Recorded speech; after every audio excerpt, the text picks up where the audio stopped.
of your head and then it's going to break off anyways. So if you really want to save or retain length, I definitely suggest.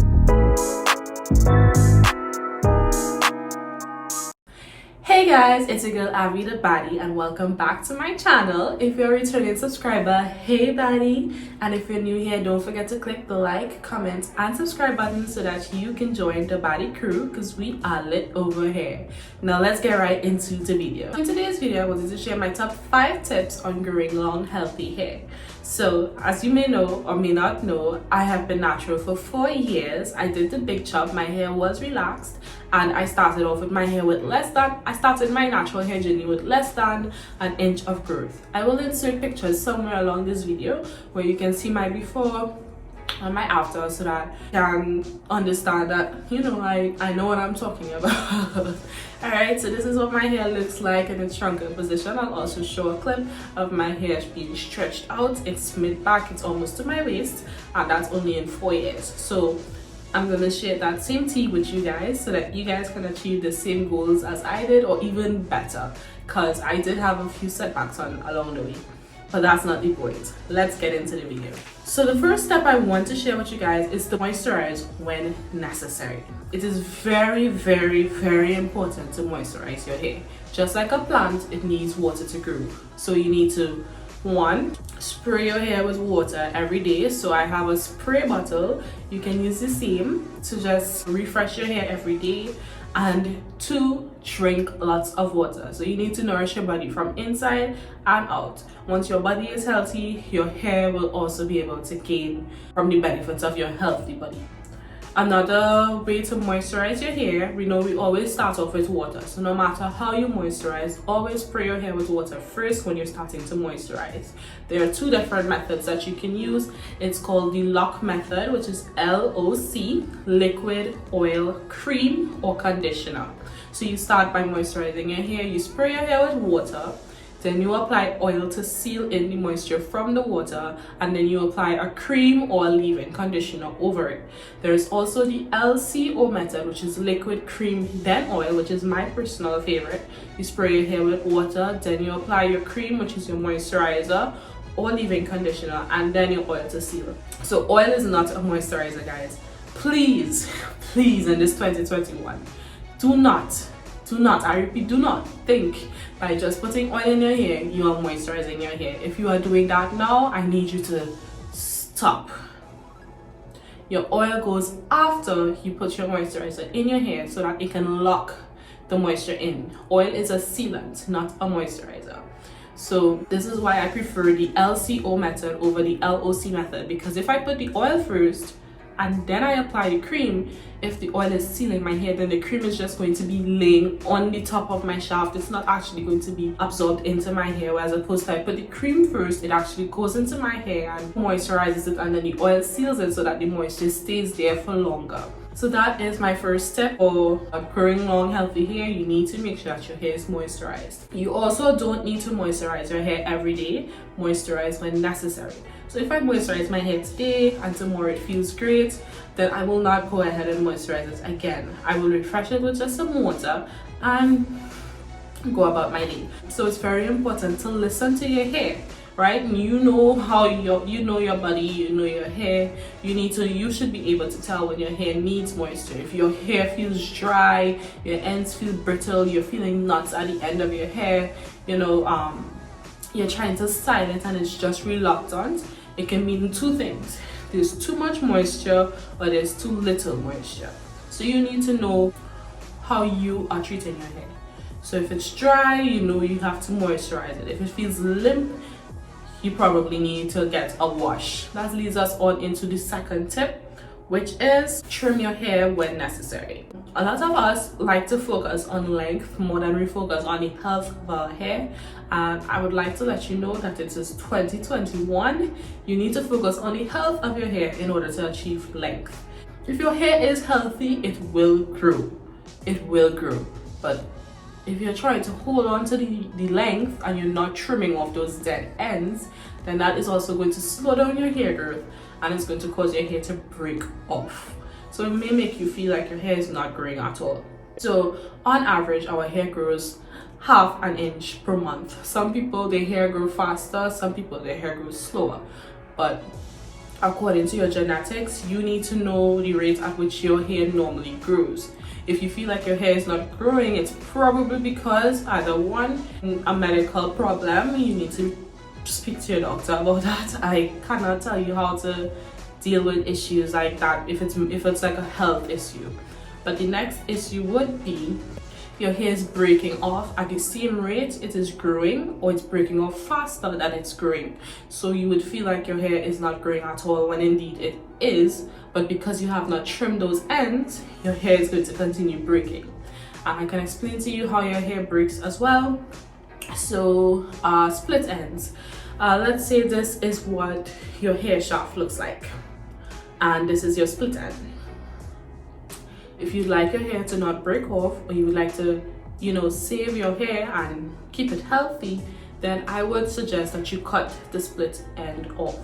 But if you want to focus on the length of your hair, oh, I'm not ready because I don't want to lose length, the split end is going to continue splitting up until it reaches the root of your head, and then it's going to break off anyways. So if you really want to save or retain length, I definitely suggest you cut those split ends off as soon as they come, or as soon as necessary. So you don't necessarily need to trim your hair on schedule. I know some people say you need to trim your hair every 6 weeks, some say every 3 months. Trim your hair when necessary. So if you feel like your ends are brittle, or it's starting to look see-through, or you feel like your hair is breaking off a lot, then that is a sign that you may need a trim. So you can check the ends of your hair. If you see a lot of single strand knots, which are like knots literally on a single strand of hair that you literally cannot untie, that is a sign that you need a trim. Although it is very normal for us with curly hair to have single strand knots, but if you have an excessive amount of single strand knots on your hair, then that is a sign that you need a trim, as well as if you have a lot of split ends, or your ends are see-through. So you cannot see through my hair. If you're looking at your hair in the mirror right now, let's take a minute, look at yourself in the mirror. Can you see through your hair? Can you see through the ends of your hair? You probably need a trim. Alright, so that is our second. So our third tip is deep condition once a week. So it is important to deep condition your hair weekly, as well as do a protein treatment at least once every 1 to 2 months. So deep conditioner is basically a mask that you apply to your hair and you let it sit with a shower cap or a plastic bag, or you can even sit under a hooded dryer for at least 15 to 30 minutes. This helps to provide nutrients to your hair so that it can last you through the week. It helps strengthen your hair to prevent it from breaking, and it also helps with moisturizing or locking that moisture deep into your hair shaft. Another one that you can use is a protein treatment, which you can use a lot less frequently than you would a deep conditioner. You can use your protein treatment at least once a month to every 2 months. Yeah, so my favorite protein treatment to use is rice water. I swear by it. It's amazing, guys. So definitely look out for my rice water video, where I give you a little more information on how it's used and its benefits. So yeah, deep conditioning and protein treatments will definitely help you to strengthen your hair. It makes your hair less fragile, I should say. It's like an armor. It helps give your hair that boost of strength and confidence. Let's compare someone who doesn't deep condition to someone who does. Let's say you style your hair every day, right? Which you're not supposed to do. I'll get to that shortly. But let's say you style your hair every day. You switch your hairstyles up every day. Someone who doesn't deep condition weekly, if you are one that styles your hair every day, you would find that your hair is drying out a lot faster. You would find that your hair breaks a lot more than the average person. You may find yourself suffering with a lot of split ends as well because of the lack of moisture retention in your hair. As opposed to someone who does deep condition weekly, their hair is able to withstand a lot more manipulation, as opposed to someone who doesn't. You would find their hair is a lot thicker, it's a lot healthier, it's a lot shinier. They don't have that issue with split ends just as often as someone who doesn't deep condition. So deep conditioning is very important if you would really like to see some length and strength and help prevent breakage in general. Deep condition. These are one of the must haves in the natural hair community. You definitely need to deep condition your hair at least once a week. I would say if you can't do it once a week, at least for the most that you should space them out is at least 2 weeks, but I would recommend doing it once a week. And protein treatments once every 2 months. My fourth tip now is to leave your hair alone. So I was just talking about, you shouldn't be styling your hair every day, and I completely agree. A lot of people ask me what I do to grow my hair out, and I say I just leave it alone, and they think I'm lying or they think I'm trying to keep information from them. But guys, honestly and truly, leave your hair alone and you would be surprised. You'll be surprised of how well it does when you leave it alone. And when I say leave your hair alone, I don't mean neglect your hair. At no point am I saying neglect your hair.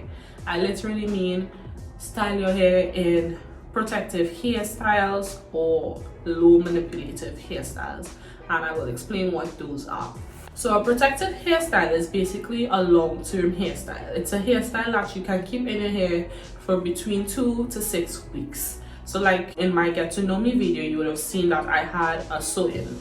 That I would consider a protective hairstyle because my hair is under the weave, and I had that in my hair for 3 weeks. So my hair is left alone, it's moisturized. I would obviously do my deep conditioning and everything before I put my weave in, and then I leave it in that hairstyle for 3 weeks. So some examples of protective hairstyles can be box braids, twists, full-ups, etc. So any hairstyle that you can keep in your hair for at least 2 to 6 weeks, I would consider a protective hairstyle.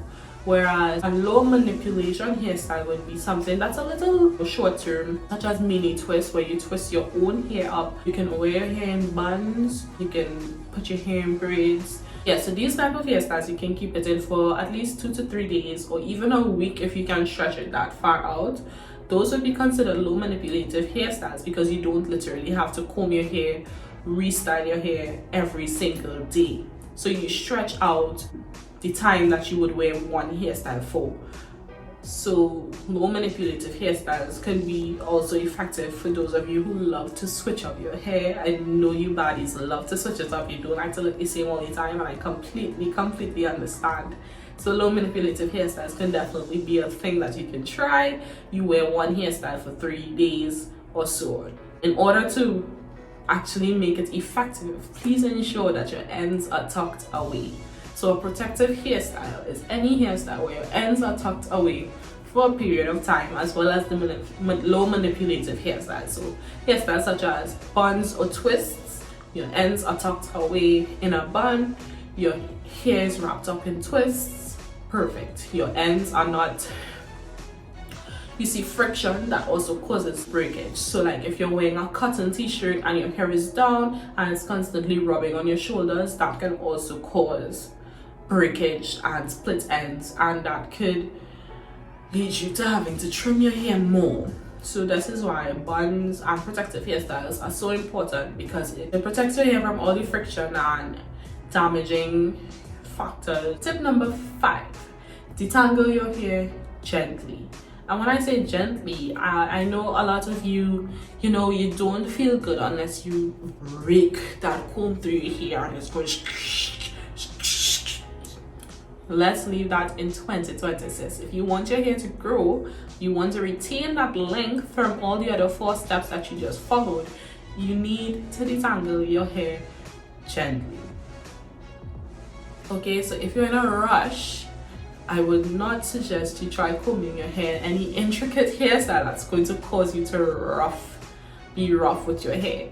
So I always have this rule: when I'm late or in a rush or I'm not in a good mood, I do not touch my hair. I do not try to style my hair, because when you're in a bad mood, usually you're impatient, you're unable to take your time with your hair, and you're rushing through it, and you might brush your hair too hard, you might comb it out too rough, and that can lead to breakage. So definitely make sure that you are in a great mood or you are on time when you're styling your hair. Another suggestion when you're detangling your hair is to use your fingers first and then a comb. So go through your hair section by section with your fingers. That way you can feel every knot in your hair and you can be able to stop and gently separate those knots, as opposed to when you're passing a comb through your hair, you don't feel those knots when they're coming. You only feel them when you're already combing through and breaking through it, and that leads to a lot of breakage. So I definitely suggest detangling your hair with your fingers first before going in with a comb. So I just wanted to add in 2 bonus tips for you guys for great hair growth. One of them would be Jamaican black castor oil. I'm sure you've heard of it before you came onto this video, and if you haven't, sis, this is an epiphany. You just had an epiphany. Jamaican black castor oil, guys. Whoever invented this miracle in a bottle, I really want to thank you. You have saved edges.